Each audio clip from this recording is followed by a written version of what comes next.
올해마다 여름철이면 모기를 쫓기 위해서 여러 가지 방법이 동원이 되는데요.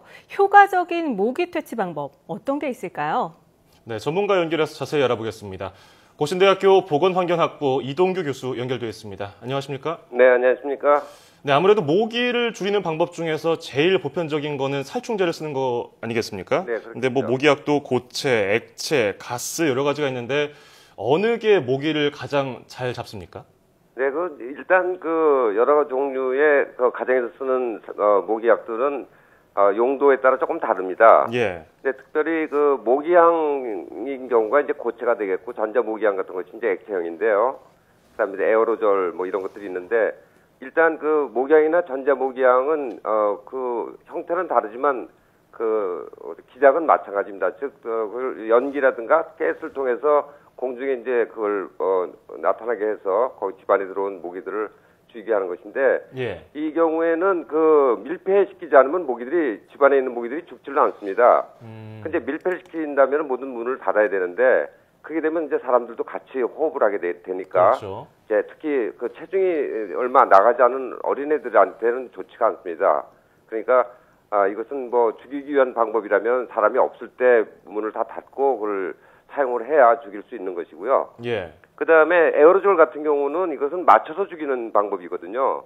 그러니까 이제 벽에 앉거나 어디 앉아있을 때 그걸 쏴서 이제 맞춰서 떨어뜨려 죽이게 하는 것인데, 예. 사람들은 이제 그런 거를 모기를 찾기가 어려우니까 이제 방에다 쫙 뿌려놓고선 문을 닫는 경우가 있어요.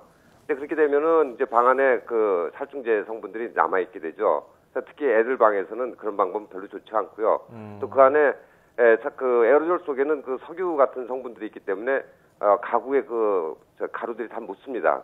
물방울 같은 것들이. 그래서 다 닦아야 되는 그런 번거로움이 있죠. 그렇죠. 미끌미끌해지죠. 네. 네. 예. 네, 이렇게 살충제 성분이 각각 다른 만큼 또 종류가 많이 다른데 인체에 미치는 영향도 다른 건가요? 예, 가정용에서 쓰고 있는 모기 살충제들은 속효성 살충제입니다. 그러니까 저희 보건소에서 사용하는 방역 살충제 같은 경우는 마저도 금방 죽지를 않고 하루 정도 지나야 이제 죽는 그런 비교적 안전한 약제인데, 가정용에서는 그렇게 하면은 모기들이 계속 살아서 흡혈할 수 있기 때문에 맞으면 그냥 떨어지는, 금방 죽을 수 있는 좀 독성이 강한 약제를 쓰게 됩니다. 그러니까 안전한 약제를 있다고 볼 수는 없죠.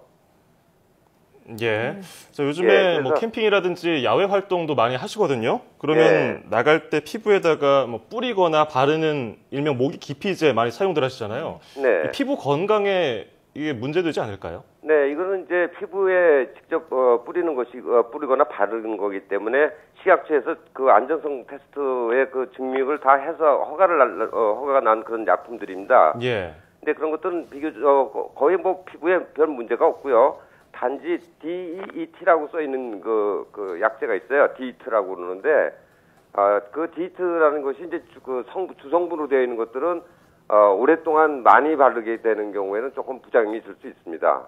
그렇지만 지금도 그것이 그렇게 뭐 일반인들은 많이 쓰는 것은 아니기 때문에 별 문제 없이 사용되고 있습니다.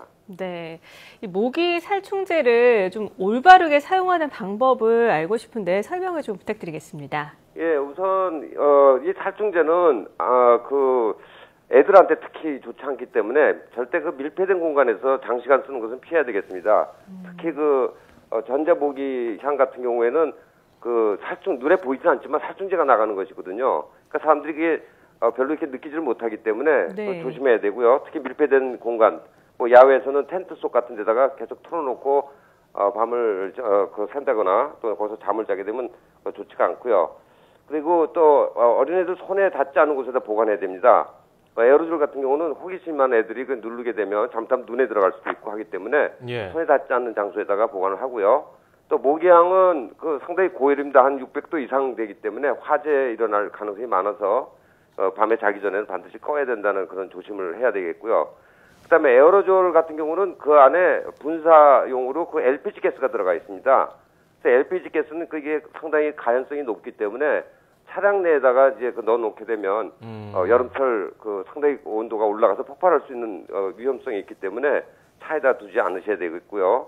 그다음에 화기 근처에다 두셔도 안 되겠죠. 예. 이런 것들을 좀 조심하셔야 되겠습니다. 특히 아이들 키우는 부모님들은 이 살충제 관리를 잘해야겠다는 생각이 드는데요. 그렇다면 건강에 무해하고 효과도 좋은 친환경 살충제는 따로 없을까요? 네.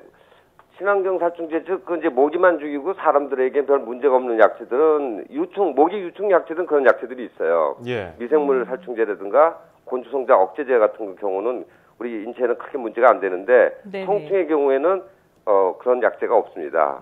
유감스럽게도. 그래서 안전하다고 할 수 있는 약재는, 지금 현재 없습니다. 아, 그렇군요. 자, 이번에는 행동 요령을 좀 알아볼까 하는데요. 모기에 물리지 않으려면 저는 너무 모기에 많이 물려서 그래요. 어떻게 해야 될까요?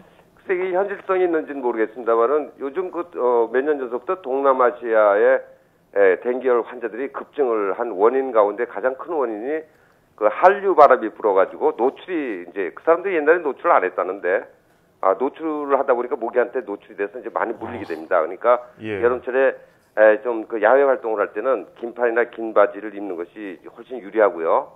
그다음에 이제 땀을 아까도 말씀하셨지만 이제 땀을 흘렸을 때는 좀 씻는 것이 필요하겠고요.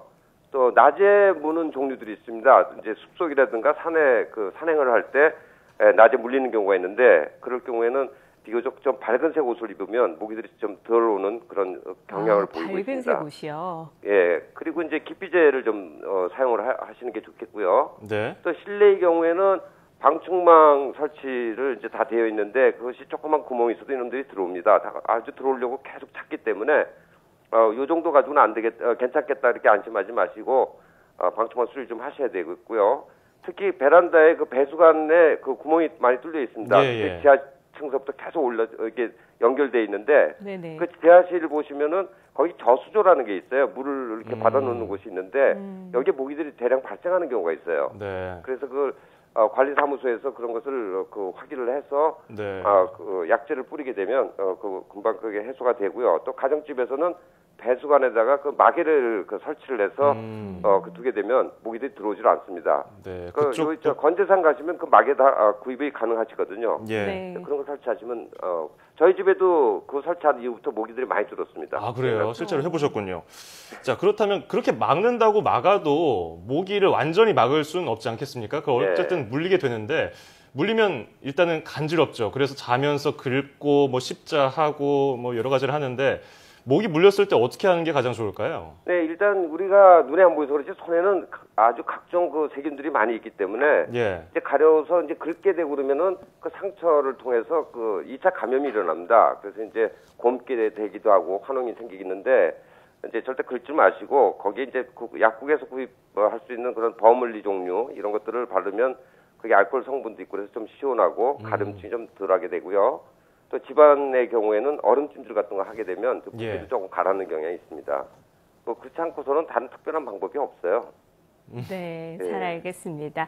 자, 지금까지 고신대 보건환경학부 이동규 교수와 함께 이야기 나눴습니다. 오늘 말씀 고맙습니다. 네, 감사합니다.